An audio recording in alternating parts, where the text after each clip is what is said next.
this is me. Much of Robert Mifflin's day is spent here on his sofa, his lungs damaged, he claims, from exposure to formaldehyde in a medical school laboratory. I was head embalmer, mortuary technician really, so I cared for the deceased who came in on the donor system. It was a job he loved, but his health deteriorated.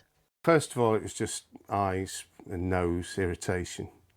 And then gradually over time, I had sores in my nostrils and vomiting, nosebleeds, constant problems with my breathing.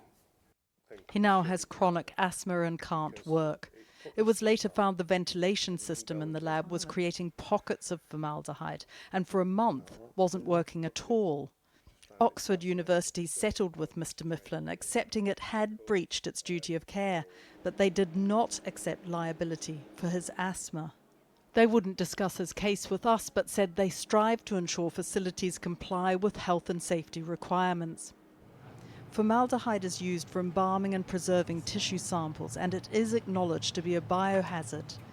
But now in a joint investigation, Channel 4 News and The Independent can reveal lab staff are being regularly exposed to unsafe levels. The EU legal limit for workplace exposure to formaldehyde is 0.3 parts per million over an 8-hour period, while the UK's is 2 parts per million, nearly 7 times higher and the highest defined limit in the world. Studies have linked it to cancers as well as damage to the respiratory, female reproductive and nervous systems. Something this doctor was aware of when she became pregnant. I was told, well, generally speaking, our lab is low risk because of how well ventilated we are and so on. I said, oh, that's great. So what is low risk? What risks are we talking about? And effectively, I was met with a wall of silence.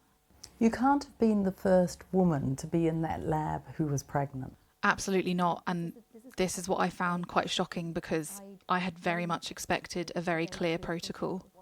And when she asked for PPE, she told us they were reluctant because they didn't want questions asked by other staff. It felt very much like it was me and my unborn child against my workplace. What we've discovered are consistent breaches of the legal limit, and let's not forget that that legal limit is 7 times higher than the EU. But it's also about monitoring, with some trust hospitals only doing this once a month, for instance, which one expert told us was of not much use. Using the Freedom of Information Act, Dr Richard Yates and Dr Magdalena Pleaser have found that of 117 NHS cell pathology departments, 70% had exceeded the EU levels regularly over 12 months, while over 34% exceeded the UK levels at least once in the preceding year, and 54% were monitoring formaldehyde levels once a month or less. Formaldehyde levels do this in the lab all day, you know, they're going up and down.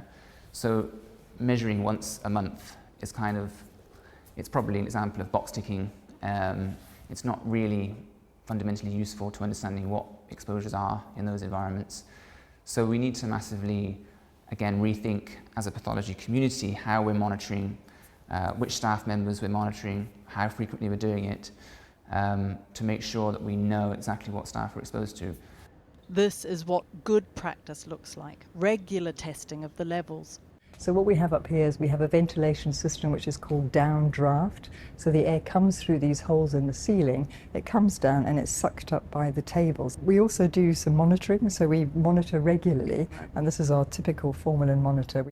If by any chance that went over the legal limit, what would you do?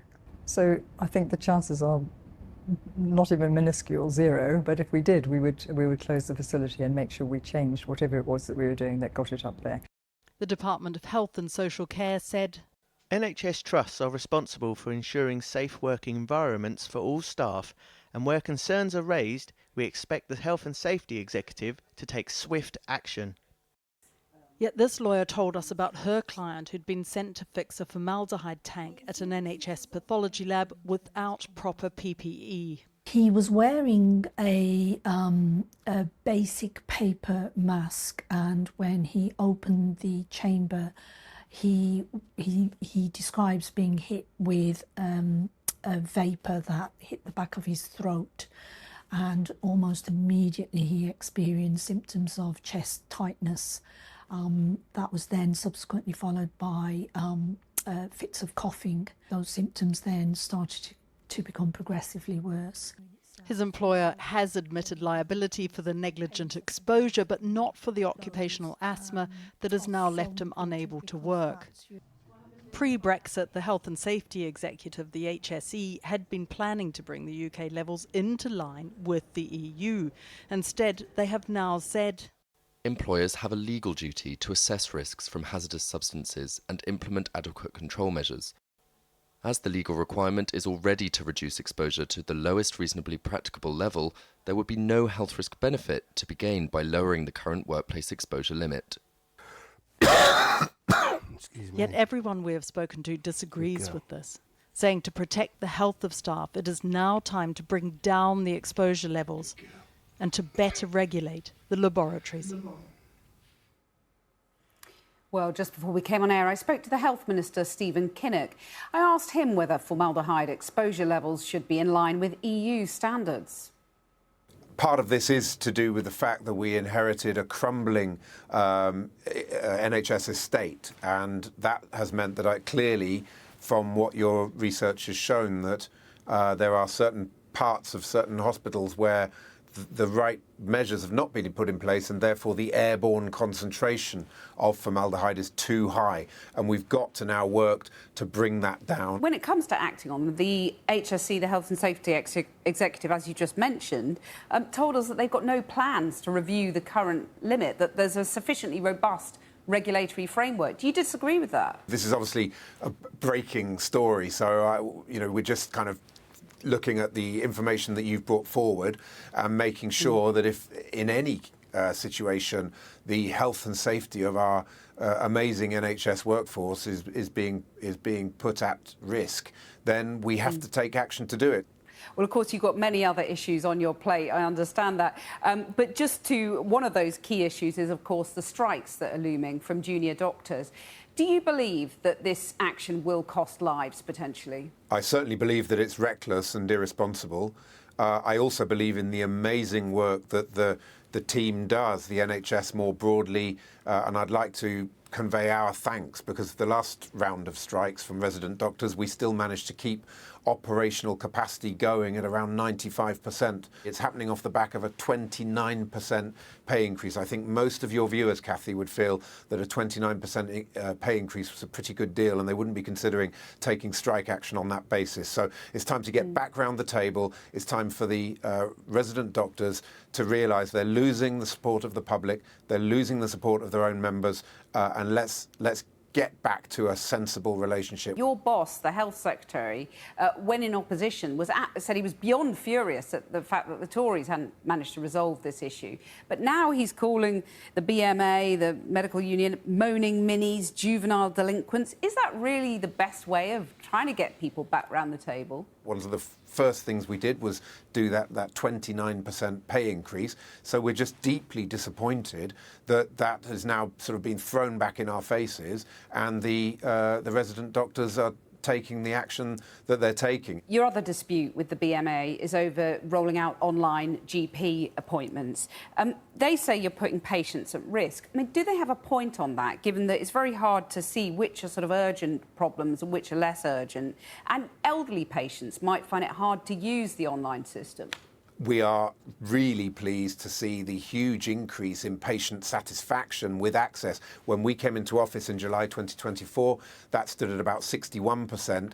We're now up at 74, 75%. It's a stunning increase. We have also been very clear that you need to have a disclaimer on your website to say, look, if you've got an urgent need to come into your GP, please don't do that online. Pick up the phone or come in if you're able to do so. So I think all of that is very well established. every practice should be doing it. It looks to me like every practice is doing it, and I'm afraid the GP section of the BMA has got this wrong. And I would say it's interesting that they had a meeting last week where a motion was put to vote on whether they should go out to consult their members on taking industrial action, and that motion was defeated. Just while we've got you, I know this is a subject close to your heart, and that is the European Union. Keir Starmer's had a bit of a change of tack on Brexit, called the campaign and the delivery of it utterly reckless this week. Can you see a time when the Labour government advocates joining the single market and the customs union? Brexit has been a huge act of economic self-harm. And also, by the way, the likes of Nigel Farage and Boris Johnson said it would help us to control our borders more effectively, and precisely the opposite has happened. So it's right that we are realistic about that, but we also are clear that we had red lines in our manifesto around the single market and the customs union. Stephen Kinnock, thanks very much. Thank you.